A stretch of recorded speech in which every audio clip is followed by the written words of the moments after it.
Before everyone attacks me in the comments, before you decide I'm some terrible person, please just listen to my side of the story. Because I'm so tired of being painted as the villain when I was just being honest, when I was just expressing my feelings in the moment. Yes, I joked that my ex was the original, and my husband was just the replacement. Yes, I said those exact words during a fight, but it was sarcasm.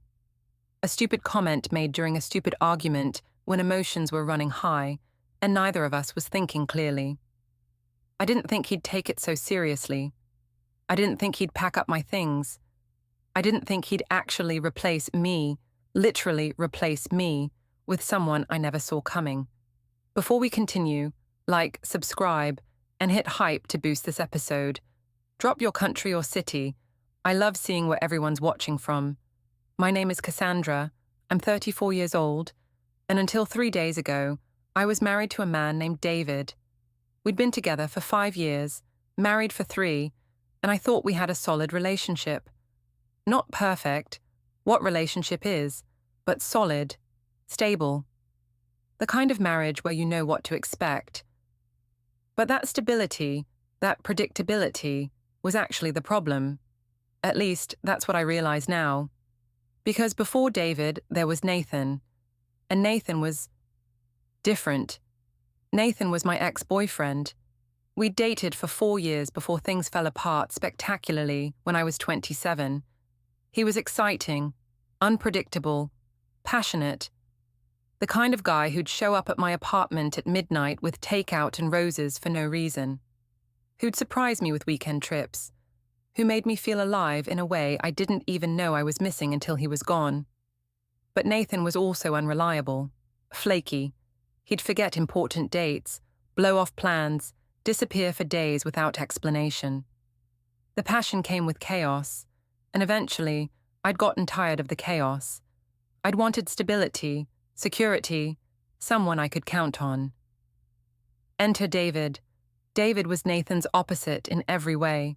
Reliable, consistent, thoughtful.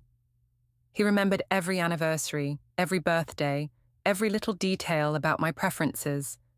He had a stable job, a retirement plan, a mortgage. He was the adult relationship I'd told myself I needed after the roller coaster with Nathan. We'd met at a friend's wedding 2 years after Nathan and I broke up. David had been charming in a quiet way, not flashy or dramatic, just solid. We'd dated for 2 years before he proposed with a ring he'd spent months saving for, planning a proposal at my favorite restaurant on the exact anniversary of our first date. It was perfect, textbook perfect, and I'd said yes because it made sense. Because he was exactly what I needed after Nathan. Because everyone, my friends, my family, even my therapist, agreed that David was the right choice. But here's the thing. Nobody tells you about choosing the right choice. Sometimes you miss the wrong one. Not all the time, not even most of the time. But in those quiet moments when you're lying in bed next to your reliable, predictable husband, and you remember what it felt like when your heart raced because you never knew what was coming next, that's when the comparisons start. I tried not to compare them. I really did. For 3 years of marriage, I tried to appreciate David for who he was, instead of measuring him against who Nathan had been. But the comparisons lived in my head like an uninvited roommate, showing up at the worst times with observations I didn't ask for. The way David kissed me goodbye every morning, same spot on the forehead, same gentle pressure, same, "Have a good day, honey," while Nathan used to kiss me differently every time, sometimes soft, sometimes urgent, always surprising. The way David planned date nights with the same restaurant rotation, Italian first Friday, sushi third Saturday, the wine bar when we wanted to be fancy, while Nathan used to take me to random food trucks and hole-in-the-wall places we'd discover wandering around the city. The way David made love, yes, that's what it was, making love, careful and considerate and perfectly nice, while Nathan used to, well, let's just say Nathan understood passion in a way David never seemed to. I know how this sounds. I know it makes me sound ungrateful and selfish. David is, a good man. He treated me well. He was faithful, supportive, emotionally available in ways Nathan never was. On paper, he was the better choice, the smarter choice. But my heart didn't care about paper. The fight that ended everything started 3 days ago over something completely stupid. David had made dinner. He always made dinner on Wednesdays, part of his routine, part of his predictability. And it was fine. Perfectly fine. Chicken breast with roasted vegetables and quinoa, healthy and balanced, and exactly what he always made on Wednesdays. And I'd looked at that plate, at that perfectly predictable meal, and I'd felt something snap inside me. "Can we do something different for once?" I'd asked, not even trying to hide my irritation. David had looked confused. "What do you mean? You like this meal. You've never complained before."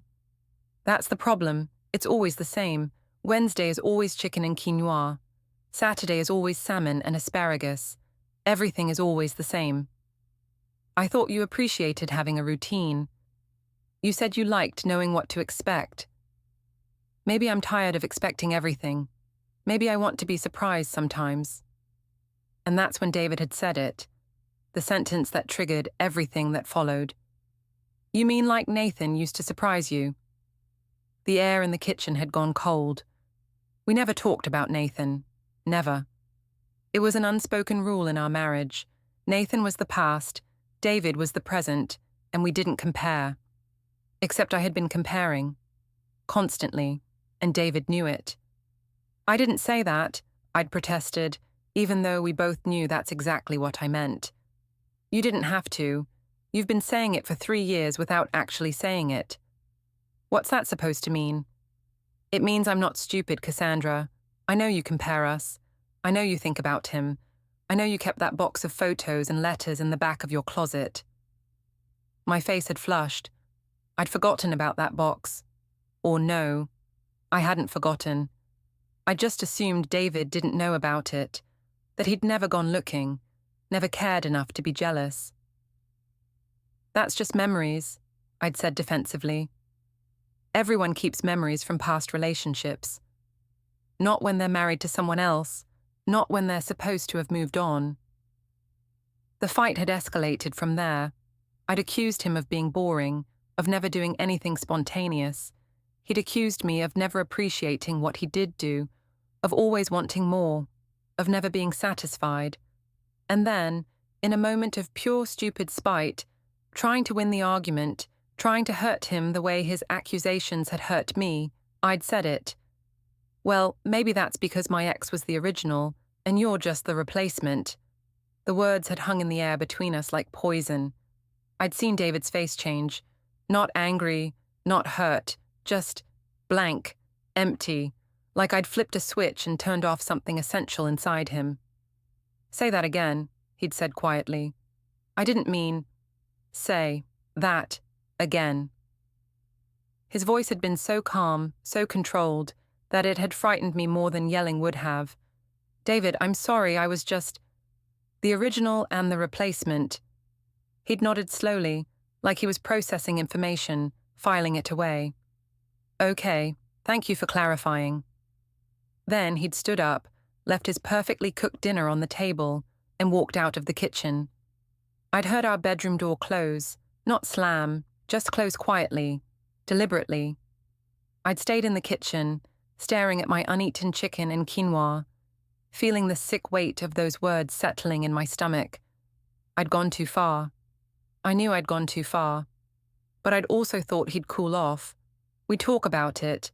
I'd apologize properly. We'd move past it the way couples always do after stupid fights. I had no idea what he was actually doing in that bedroom. I had no idea that I'd just ended my own marriage with one sentence. I gave David about an hour before I went to check on him. An hour seemed like enough time for him to cool down, to process, to be ready to talk like adults. I knocked softly on the bedroom door. "David, can we talk?" No answer. "I know you're mad. You have every right to be mad. What I said was horrible, and I'm sorry. Can you please open the door?" Still nothing. I tried the handle. Locked. He'd locked me out of our bedroom. In 3 years of marriage, we'd never locked each other out of rooms. We didn't do that. We communicated. We worked things out. We didn't hide behind locked doors. David, come on, this is childish. We need to talk about this. From inside the bedroom, I heard his voice, muffled but clear. I'm not ready to talk yet. Please give me space. The please should have been reassuring. He was being polite, asking nicely. But something about his tone made my skin prickle. Too calm. Too controlled. I'd gone to take a shower, figuring I'd give him his space, let him work through whatever he was feeling. While I stood under the hot water, I'd rehearsed my apology. I'd explain that I was just frustrated, that I didn't mean it the way it sounded, that, of course, he wasn't a replacement. I'd tell him all the things I appreciated about him, all the ways he was better than Nathan, all the reasons I'd chosen to marry him. It was a good apology, a thorough apology. I'd felt better by the time I got out of the shower, wrapped in my robe, ready to make things right. Then I'd opened the bathroom door and seen the boxes. My belongings, clothes, books, toiletries, jewellery, sorted into neat piles in the hallway. Some already packed in boxes, others organised like an inventory list, everything I owned carefully separated from everything he owned. I'd stood there dripping water onto the hardwood floor, staring at the systematic dismantling of my presence in our home, and felt my heart start to race. David? My voice came out smaller than I intended. What are you doing? He'd emerged from the bedroom then, calm and methodical, carrying an armful of my sweaters. He looked at me the way you'd look at a stranger, polite but distant, no recognition of intimacy or history. I'm organising your things, he said simply. I can see that. Why? Because you're leaving. The words hit me like a slap. What? No, David, we had a fight. A stupid fight. That's all. I'm not leaving. Yes, you are. He placed the sweaters carefully in a box, arranging them so they wouldn't wrinkle. Even in this, even in kicking me out, he was considerate and careful. You made it clear where we stand. You made it clear what I am to you. A replacement. Second choice. The backup plan when the original didn't work out. That's not... I didn't mean it like that. How did you mean it then? He looked at me directly for the first time, and I saw something in his eyes I'd never seen before. Not anger. Worse. Indifference. Because those were pretty specific words. Original. Replacement. Not a lot of room for interpretation. I was angry. I said something stupid because I was mad and I wanted to hurt you, and I'm sorry. You did hurt me. Congratulations. You won the fight. He went back into the bedroom, came out with more of my things. But you know what hurt more than the words? The realization that you've been thinking it for 3 years, that every time you looked at me, you were measuring me against him, that I've been competing with a ghost and I didn't even know it. That's not true. The box in the closet says otherwise. The way you say his name, Nathan, like he's some legend instead of the guy who treated you like trash. The way you light up when you tell stories about your past but glaze over when you talk about our present. You think I didn't notice? I felt tears starting, the kind of tears that come when you know you're wrong but you're not ready to admit how wrong. I chose you. I married you. Doesn't that count for something? You settled for me. There's a difference. That's not fair. Fair. He laughed, but it wasn't his usual warm laugh. It was bitter, foreign. You want to talk about fair? Is it fair that I've spent 3 years trying to be enough for someone who never stopped comparing me to her ex? Is it fair that I planned thoughtful dates and cooked your favorite meals and remembered every little thing you mentioned, and all you saw was boring predictability? Is it fair that I loved you completely while you kept one foot out the door in case something better came along? I love you. No, Cassandra. You love what I provide. Security, stability, the things Nathan couldn't give you, but you don't love me. You never did. The truth of that statement hung between us, and I hated that I couldn't immediately deny it. I hated that part of me knew he was right, that I'd married him for what he represented rather than who he was. "I do love you," I insisted, but even to my own ears it sounded weak. He'd just nodded, like he'd expected that response and dismissed it. "Where do you want these?" He held up a box of my books. "David, please, can we just talk about this? Like adults, like married people." "We are talking. I'm explaining why you're leaving. You're welcome to go to a hotel, or to a friend's place, or—" He'd paused, something dark crossing his face. "Or to Nathan's place, since apparently that's where you'd rather be anyway." "I don't want to go to Nathan's place. I haven't talked to Nathan in 5 years. This is our home. Our marriage. Was our marriage. Past tense." He'd set down the box, pulled something from his pocket. An envelope. "I printed these this morning." I'd taken the envelope with shaking hands, opened it. Divorce papers. Actual official divorce papers, already filled out with both our names, every detail correct, every box checked. "You can't be serious. You can't divorce me over one sentence I said during a fight." "I'm not divorcing you over one sentence. I'm divorcing you over 3 years of being someone's silver medal, of being the safe choice, the replacement." He'd taken the envelope back, set it on the hall table.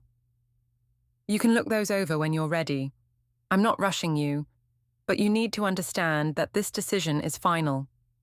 We took vows, for better or worse, in sickness and in health. And in those vows, did you mean them? When you promised to love and cherish me, were you thinking about Nathan? When you said I do, were you thinking I do, I guess, since Nathan isn't an option?" I couldn't answer that, because if I was being brutally honest with myself, something I'd been avoiding for 3 years, I didn't know if I'd meant those vows.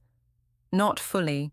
Not the way David had clearly meant them when he'd said them to me with tears in his eyes and absolute certainty in his voice. The doorbell had rung then, startling both of us. David had checked his watch. An actual watch. He wore an actual watch like someone from another era, so predictable, so David, and nodded like he'd been expecting this. "Who's that?" I'd asked. "A friend." Something about the way he said friend made my stomach drop. "What friend?" "You'll see." He'd walked past me to answer the door, leaving me standing in the hallway in my bathrobe, surrounded by boxes of my belongings, holding divorce papers, feeling like I'd stepped into an alternate reality where everything had gone wrong. I'd heard a woman's voice at the door, calm, warm, familiar in a way, that made alarm bells start ringing in my head. Then David had stepped aside, and she'd walked in. Emma Carrington, David's childhood friend, his best friend from college, the woman who'd been his date to his senior prom, who'd been in all his old photos, who he still texted regularly and met for coffee once a month to catch up. The woman I'd always been slightly, irrationally jealous of, even though David insisted they were just friends, nothing more, never had been anything more. Emma, with her perfect posture and her designer clothes and her effortless beauty that made me feel like a troll even on my best days. Emma, who had a successful career as a lawyer and her own apartment and her life together in ways I never quite managed. Emma, who always looked at me during family gatherings with something that might have been pity. Emma, standing in my hallway while I was in my bathrobe surrounded by moving boxes. "Hi, Cassandra," she'd said, her voice professional and distant. "I'm sorry to see you under these circumstances." I'd looked between her and David, my brain struggling to process what was happening. "What is she doing here?" "Emma's here to help me with the transition," David had said calmly. "She's a family lawyer. She's going to make sure the divorce proceedings go smoothly." "A lawyer? You brought a lawyer? To our house? While I'm in my bathrobe?" "You're going to need representation too," Emma had said, pulling out a business card. "I can recommend several good divorce attorneys if you'd like. We want this to be as amicable as possible." Amicable. They wanted my divorce to be amicable. While I was standing there in shock, still processing the fact that my marriage was apparently ending, based on one sentence I'd said in anger. "This is insane," I'd whispered. "This is completely insane. David, you can't be serious about this." "I am." He'd looked at me with those empty eyes again, the ones that showed no trace of the man who'd proposed to me 3 years ago, with shaking hands and hopeful voice. "You wanted the original instead of the replacement. Fine. Go find your original, because I'm done being second place in my own marriage. I don't want Nathan. I want you. I want our life together." "No, you want the security I provide while fantasizing about the excitement he provided. You want to have your cake and eat it too, and I'm done being cake." Emma had cleared her throat delicately. "Maybe I should give you two some privacy." "No." David had held up a hand. "Stay, we're almost done here anyway." "Done with what?" I demanded. "You're packing up my life like I'm some tenant being evicted. You don't just get to decide our marriage is over without even trying to work through this." "I've been trying to work through this for 3 years. Every time you looked at me with disappointment. Every time you mentioned something Nathan used to do.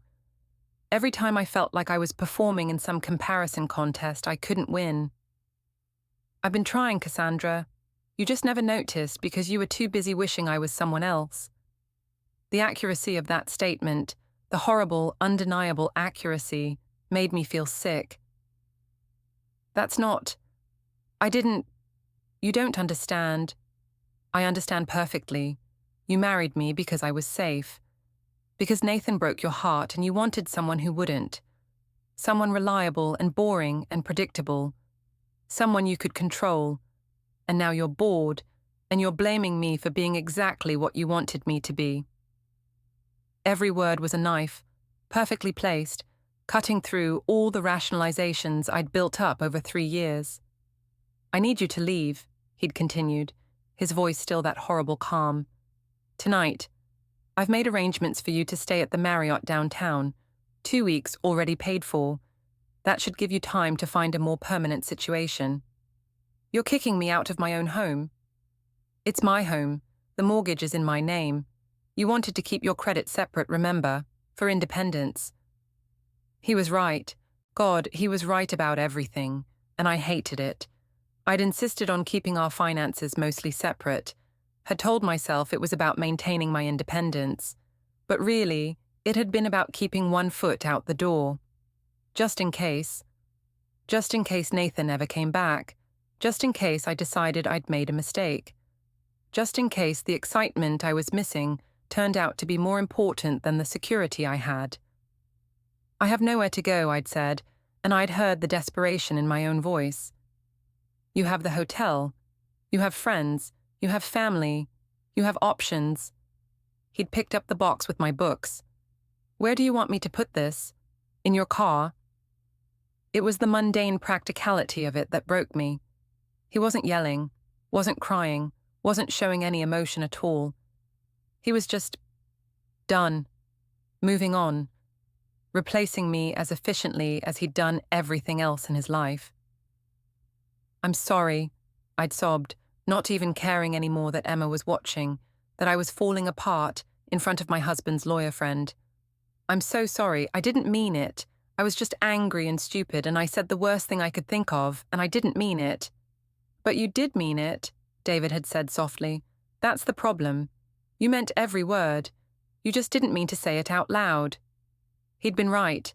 Of course he'd been right. I'd looked at Emma then, really looked at her, and I'd seen something that made everything worse. She was looking at David with concern, with care, with the kind of attention and warmth she'd never shown me in all the years I'd known her. And David was looking back at her with something that looked almost like relief. "Wait," I'd said slowly, pieces clicking into place. "How long has she been here? How long have you two been planning this?" "Emma arrived 20 minutes ago," David had said. "I called her after you went to take your shower. I needed a lawyer, and she's the best I know." "That's awfully convenient. Your childhood best friend just happens to be a divorce lawyer. Your childhood best friend who just happens to be single. Your childhood best friend who's been waiting for your marriage to fail. Don't." David's voice had gone cold. "Don't do that. Don't accuse Emma of anything just because you're looking for someone to blame besides yourself. I'm not blind, David. I see the way she looks at you. I've always seen it. She's been in love with you for years. Even if that were true, which it's not, that's not why we're here. We're here because you called me a replacement, because you compared me to your ex during a fight and revealed what you've been thinking all along. This has nothing to do with Emma and everything to do with you. But I'd seen the look that passed between them, brief, almost imperceptible, but there. Understanding, history, something that existed between them that I'd never been part of. Tell me the truth, I demanded, looking at Emma. Are you in love with him? Have you been waiting for this? Emma had met my eyes steadily. What I feel or don't feel for David is irrelevant. I'm here as his lawyer. That's all. That's not a denial. It's also not your business anymore, David had said. You don't get to question Emma about her feelings when you've spent 3 years being in love with a ghost. That had shut me up, because he was right. I didn't have any moral high ground here. I didn't get to be jealous or possessive or betrayed when I'd been the one comparing him to Nathan for 3 years. Get dressed, David had said, his voice gentle now, almost kind. Pack what you need for a few days. I'll have the rest of your things sent to wherever you end up. But Cassandra, you need to leave tonight. This needs to be clean. Final. I'd wanted to argue more, wanted to fight, wanted to throw things and scream and make him see how wrong this all was, but I'd seen his face, seen the finality there, and I'd known that nothing I said would change his mind. So I'd gotten dressed, packed a bag, loaded boxes into my car while David and Emma watched in polite silence. And as I'd driven away from the house I'd shared with my husband, watching it disappear in my rearview mirror, I'd realized something terrible. I'd gotten exactly what I'd asked for.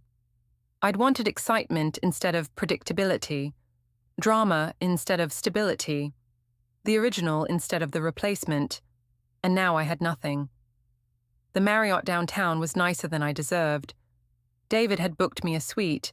Of course he had, because even when he was divorcing me, he was considerate and thoughtful, and exactly the kind of man I should have appreciated while I had him.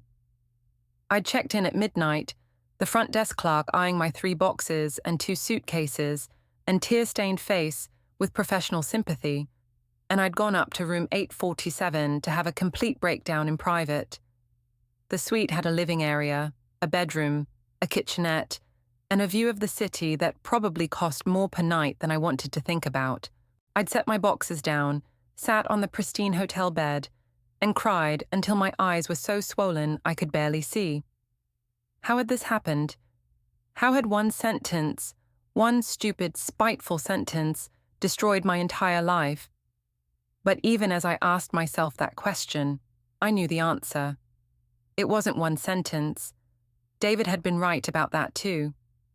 It was 3 years of sentences I'd never said out loud, but had thought constantly. 3 years of comparisons, of disappointments, of wondering, what if? I'd pulled out my phone, scrolling through photos of David and me. Our wedding day, him looking at me like I was the only person in the world, me smiling for the camera, but looking just slightly distant. Our honeymoon in Greece, him holding my hand on every beach walk, me checking my phone more often than I should have. Last Christmas, him surprising me with the exact gift I'd mentioned months earlier, me thanking him with words that sounded hollow even in my memory. In every photo, I could see it now. The difference between how he looked at me and how I looked at him. The gap between his complete presence and my partial commitment. I'd done this, not the fight, not the sentence. The years of making him feel like he wasn't enough when he'd been more than enough. The years of holding him at arm's length while I clutched onto memories of someone who'd never been right for me. My phone had buzzed, a text from my best friend Rachel. David called, told me what happened. Are you okay? Where are you? I'd typed back, Marriott downtown, room 847. I FK'd up, Rach. I FK'd up so badly. On my way. 20 minutes later, Rachel had arrived with ice cream, wine, and the kind of no-nonsense expression that meant she wasn't going to let me wallow without hearing some hard truths. "Okay," she'd said, setting up our feast on the hotel coffee table. "Tell me everything." So I had. The fight about dinner, the comparison to Nathan, the sentence about originals and replacements, the packed boxes, Emma showing up, the divorce papers, all of it spilling out between sobs and hiccups and self-loathing. Rachel had listened without interrupting, eating ice cream straight from the container, and when I'd finished, she'd been quiet for a long moment. "Say it," I'd told her. "Tell me what a terrible person I am." "You're not a terrible person. You're a confused person who made some really bad choices." That's the nice way of saying I'm terrible. No, terrible would be if you'd cheated on David with Nathan. Terrible would be if you'd been cruel on purpose. What you did was human, messy and hurtful and incredibly stupid, but human. He divorced me, Rachel. He had papers printed. He called a lawyer. He packed my things. All in like 3 hours. Who does that? Someone who's been hurting for a long time and finally hit his breaking point. Rachel had set down her ice cream, looking at me seriously. "Cass, I'm going to ask you something, and I need you to be honest. Do you love David?" "Of course I love him." "No, I mean really love him. The way you loved Nathan. The way you still love Nathan based on everything you just told me." I'd opened my mouth to insist yes, obviously yes, but the words hadn't come. Because if I was being brutally, painfully honest, "I don't know," I'd whispered. "I thought I did. I wanted to. But maybe David was right. Maybe I loved what he represented more than who he actually was. And Nathan, do you still love him?" "No. I mean, I don't know. I love the memory of him, the idea of him, but the actual Nathan, the one who forgot my birthday 3 years in a row and disappeared for days without calling and made me feel crazy for wanting basic respect. No, I don't love that Nathan." "So you don't love the man you're married to, and you do love a fantasy version of a man who treated you badly. Cass, do you see the problem here?" I'd seen it. Of course I'd seen it. I'd been living in it for 3 years, caught between reality and fantasy, unable to fully commit to either. "I destroyed my marriage over someone who doesn't even exist anymore," I'd said. "The Nathan I've been comparing David to, that guy was never real. I invented him in my memory, made him better than he actually was. So what are you going to do about it?" "I don't know. David won't even talk to me. He's decided it's over, and when David decides something..." I'd trailed off, remembering his calm, implacable expression. "He's done. Really done." "Can you blame him?" "No. That's the worst part. I can't even be mad at him because he's completely right about everything." Rachel had opened the wine then, poured us each a generous glass. "Okay, so let's think about this strategically. What do you actually want? Not what you think you should want, not what makes sense on paper. What do you actually want?" I'd thought about that question, really thought about it, maybe for the first time in years. I want David to forgive me. I want my marriage back. I want to undo the last 3 years and actually be present in my own life instead of living in the past.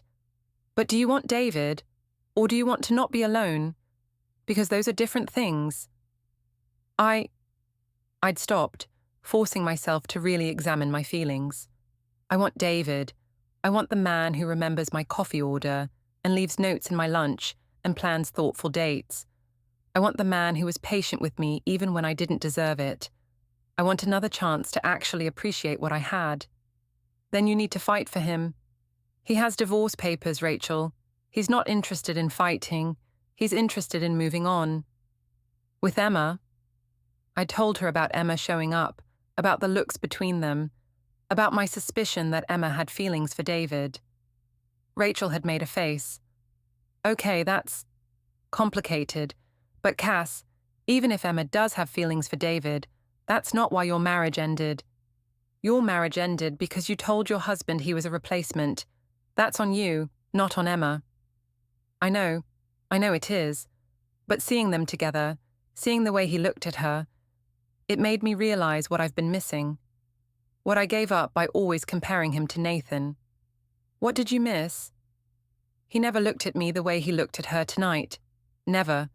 Even on our wedding day, he didn't look at me with that much relief, like she was home, like she was where he wanted to be. Maybe that's because you never let him feel at home with you. You kept him at a distance, made him compete with a ghost. He probably felt like he was auditioning for the role of your husband every single day. The truth of that had hit me like a physical blow. Oh my God, that's exactly what I did. For 3 years, I made him audition for a role he'd already won, and he was never going to be good enough because I was comparing him to a fantasy. So now what? Now I fix it, I figure out how to fix it. Cass. Rachel had taken my hand, her expression serious. I need you to consider something. Maybe it's not fixable. Maybe David is done for real. Maybe the best thing you can do is let him go and learn from this for your next relationship. There won't be a next relationship. David was it. David was the one I was supposed to be with, and I ruined it. You don't know that. Yes, I do, because no one else is going to put up with my garbage the way David did. No one else is going to be that patient while I figure out what I actually want. David was the good one, the right one, and I threw him away because I was too stupid to see what I had. We'd talked until 3 a.m, drinking wine and eating ice cream and going through every moment of my marriage, dissecting where things had gone wrong, trying to find a path forward that didn't end with me alone in a hotel room. But the more we talked, the clearer it became. There might not be a path forward. David had made his decision. He'd done it calmly, methodically, with the same careful planning he brought to everything else. And I'd given him every reason to be done with me. I'd spent the next day in my hotel room, alternating between crying and scrolling through my phone, looking for some magical solution that would fix everything. Around noon, I'd opened Instagram, a mistake, but I couldn't help myself. I'd gone to David's profile, expecting to see nothing. He rarely posted. But there was a new photo from an hour ago. It was a picture of coffee cups on a table. 2 cups, one with a latte art heart, one with what looked like a cappuccino. The caption simply read, "Sunday morning conversations." 2 cups, Sunday morning. Someone was with him. I'd clicked on the photo, zooming in like a detective looking for clues. The table was at Stella Coffee, our coffee shop, the one we'd gone to every Sunday for 3 years. Our routine, our spot. And he was there with someone else. I'd scrolled through the comments. Most were from friends saying generic things like, "Looks great," and "enjoy." But there was one comment from Emma. "Best coffee in the city." She was there. Emma was having Sunday morning coffee with David at our coffee shop in our spot that should have been ours. The jealousy that hit me was irrational and overwhelming and completely justified all at once. He was moving on. Less than 48 hours after kicking me out, he was already having coffee dates with Emma, already replacing our routines with new ones. Replacing me. Actually, literally replacing me. I'd thrown my phone across the room, where it had bounced off the hotel pillow and landed safely on the bed. Even my angry gestures were ineffective. Rachel had texted, "Stop stalking his social media. It's not helping." "He's with Emma," I'd texted back. "At our coffee shop. They're having our Sunday morning routine." "You lost the right to that routine when you called him a replacement. Whose side are you on?" "Yours, which is why I'm telling you the truth instead of what you want to hear." She'd been right, but I'd been too angry to acknowledge it. Angry at David for moving on so fast. Angry at Emma for being there. Angry at myself for caring when I'd been the one to destroy everything. I'd needed to see them, needed to confirm what I already knew.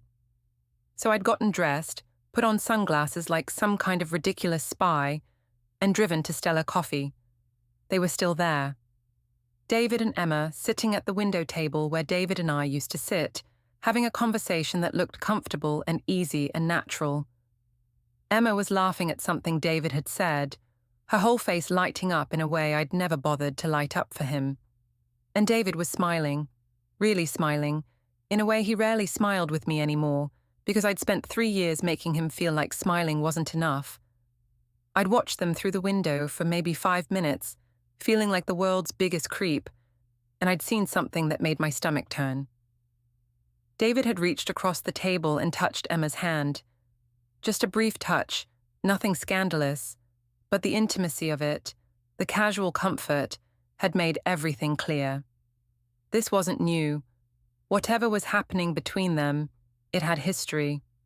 Maybe not romance, maybe not anything inappropriate while we were married, but definitely a connection that had been waiting in the wings. Had David been thinking about Emma the way I'd been thinking about Nathan? Had he been comparing me to her the way I'd compared him to my ex? The hypocrisy of being jealous when I'd done the exact same thing wasn't lost on me. But knowing you're a hypocrite doesn't make the jealousy hurt any less. I'd left before they could see me, driven back to the hotel, and done something I'd sworn I'd never do. I'd called Nathan. His number was still in my phone, buried under contacts I never used, kept just in case, even though I'd told myself I'd moved on. I'd stared at his name for a full minute before hitting call, my heart racing, not sure if I wanted him to answer or if I was hoping for voicemail. He'd answered on the 3rd ring. Cassandra. His voice. God, his voice still did things to me that David's never had. That spark, that immediate physical reaction, that sense of everything suddenly mattering more. Hi, I'd said, my voice small. I know I shouldn't be calling. I know it's been 5 years. But I needed to hear your voice. Are you okay? You sound upset. I'm getting divorced. Silence on the other end. Then, wow, I'm sorry. What happened? And I'd told him. Not everything. I'd left out the part about comparing David to him. But enough. The fight, the harsh words, the packed boxes, the impossibly fast divorce proceedings. Sounds like he made up his mind pretty quickly, Nathan had said when I finished. That's rough. Do you ever think about us? About what we had? Another pause, longer this time. Sometimes. But Cass, what we had, it wasn't healthy. You know that, right? We were toxic together. We were passionate. Passion isn't the same as love. I cared about you, but I was terrible to you. I forgot your birthday. I blew off your important events. I made you feel crazy for wanting basic respect. That's not something to miss. But we had fun. We had excitement. We had drama. We had chaos. We had a relationship that made both of us miserable more often than it made us happy. Cass, I'm not the guy you remember. That version of me. If he even existed, he's gone. I'm different now. I've grown up. And you've clearly moved on. I'm getting divorced. That's not moved on. No, but you got married. You built a life with someone else. That's moving on, even if it didn't work out. I think I made a mistake. Marrying him. I think I should have waited for you. No. His voice was firm. No, Cass, don't do that. Don't make me into some fantasy because your marriage didn't work out. I'm not your backup plan. I'm not your second chance. I'm just a guy you used to date who's genuinely sorry your marriage is ending, but who's not going to be your rebound. The rejection stung worse than anything David had said, because Nathan had been my fantasy, my what if, my excuse for not fully committing to David. And he was telling me that fantasy was bullshit. I should go, I'd said, tears starting again. Cass, for what it's worth, I hope you figure out what you actually want. Not what you think you should want, not what makes sense on paper. What you actually want, because you deserve to be happy. Just not with me. He'd hung up and I'd sat there holding my phone, feeling the last piece of my justification crumble away. Nathan didn't want me, had never really wanted me, not in any sustainable way. The passion I'd been nostalgic for was just incompatibility dressed up in adrenaline and drama. And David, steady, reliable, boring David, had actually loved me, had wanted to build a life with me, had been willing to put up with my comparisons and my distance and my inability to fully commit. Until he wasn't. Until I'd pushed him too far with one sentence that revealed what he'd probably known all along. I'd destroyed my marriage for a fantasy that didn't exist and never had.